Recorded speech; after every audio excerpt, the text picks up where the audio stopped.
I'm Juan Pablo Guarin-Camargo, and coming up on NCC Sports, I'll tell you how a former Syracuse football legend is facing his biggest challenge yet, as well as how a former Syracuse Met reacted to getting cut over the weekend.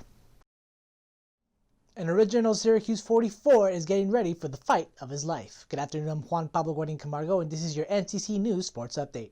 Hall of Fame running back Floyd Little, who started for the Syracuse Orange and the Denver Broncos from the mid-60s to the 70s, was diagnosed with a, quote, aggressive form of cancer over the weekend, according to a GoFundMe page set up by Little's former Syracuse teammate, Pat Killeran. Floyd is, when he puts his mind to things, he accomplishes them. His attitude is absolutely great.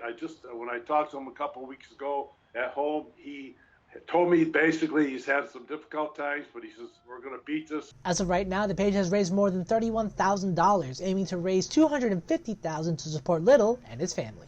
Staying in the realm of college sports, today marks the end of the NCAA moratorium for fall sports. And while Syracuse Athletics still hasn't announced any official plan going forward for its student athletes, Syracuse football has discussed the possibility of holding virtual meetings until a solid plan is in place.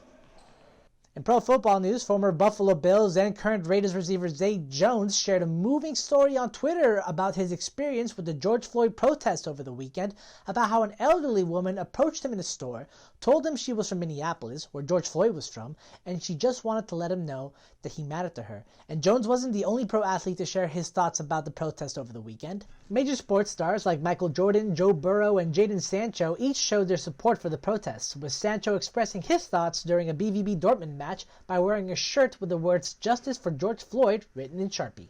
And over in the baseball diamond, this weekend saw some major cuts in the minor leagues, and the Syracuse Mets saw a good deal of drama come out from theirs. Pitcher Andrew Church, one of the 40 cuts the Mets made, ripped the Mets on Thursday over their choice to keep Tim Tebow on the roster, calling the move a mockery to the team. And that'll do it for me here on NCC Sports. I'm Juan Pablo Guarin-Camargo, and we'll send it back to Alyssa and Nia in the studio.